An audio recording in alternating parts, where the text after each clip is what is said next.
Chapter 7. Jim Hawkins. I walked with Ben Gunn and we soon saw the fort. "Your friends will be inside, Jim," said Ben. "It might be the pirates," I replied. "No, look at the flag. They will be good men," he answered.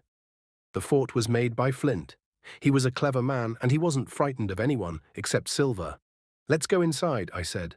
"I can't go in there," Gunn replied. "I don't trust anyone. I'll wait for you. Remember what I told you. I can help you. Come and find me tomorrow." Before I could go to the fort, there was the sound of more gunfire, and I had to hide so I wouldn't be hit. From the trees where I waited, I could now see the Hispaniola. It was also flying a flag, but it was the Black Pirates' flag. When it was nearly dark, I walked round to the back of the fort and called out. The door opened, and Dr. Livesey let me inside. I sat down and told them my story. The wind blew sand inside the fort, and we found it everywhere, in our clothes, in our food, and in our eyes.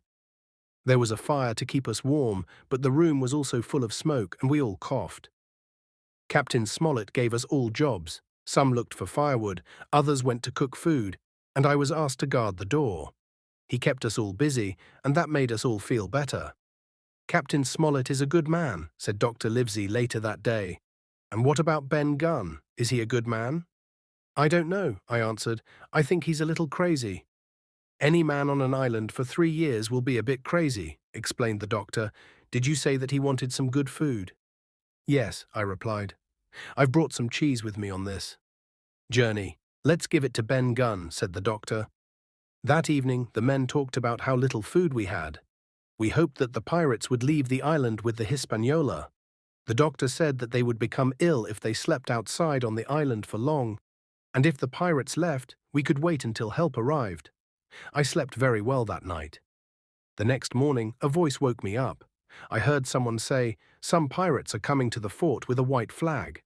Look, it's Silver. He wants a truce." I got up and looked from the fort. It was a cold morning, and although it was sunny, there was a low mist. We could only see the head of Silver and another pirate. "Stay in the fort," said Captain Smollett. "I'm sure that this is a trick." Then he called out to Silver, "Tell us what you want." "I want a truce," said Silver.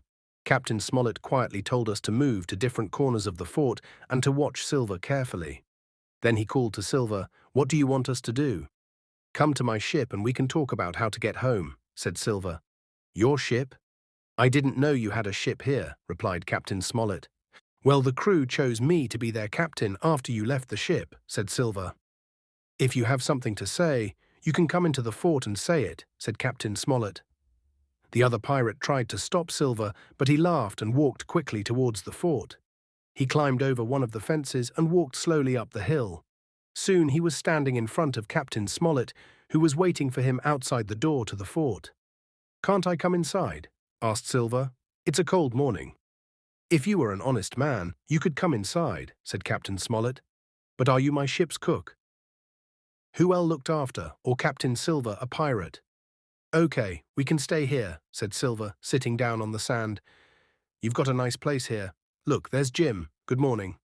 "If you have anything to say it now," said Captain Smollett. "Captain, we want the treasure, and we're going to find it. However, I think you all want to leave the island safely. You have the map, don't you?" asked Silver. "Captain, we want the treasure, and we're going to find it. However, I think you all want to leave the island safely. You have the map, don't you?" asked Silver. "Perhaps," said Captain Smollett. "I know you have it," said Silver. "We don't want to hurt you. Give us the map, and then we will take you home on the ship. We'll take you somewhere safe. Or if you prefer, we'll leave you some supplies and you can stay on the island. Then we can ask another ship to come and take you home.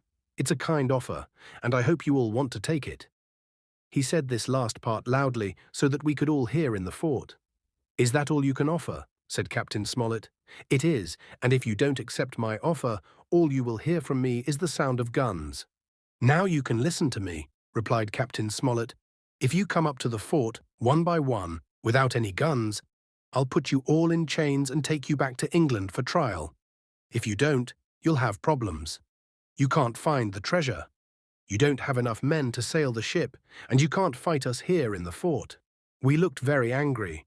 "This will not end well for any of you," he said, and then he walked slowly back down the hill.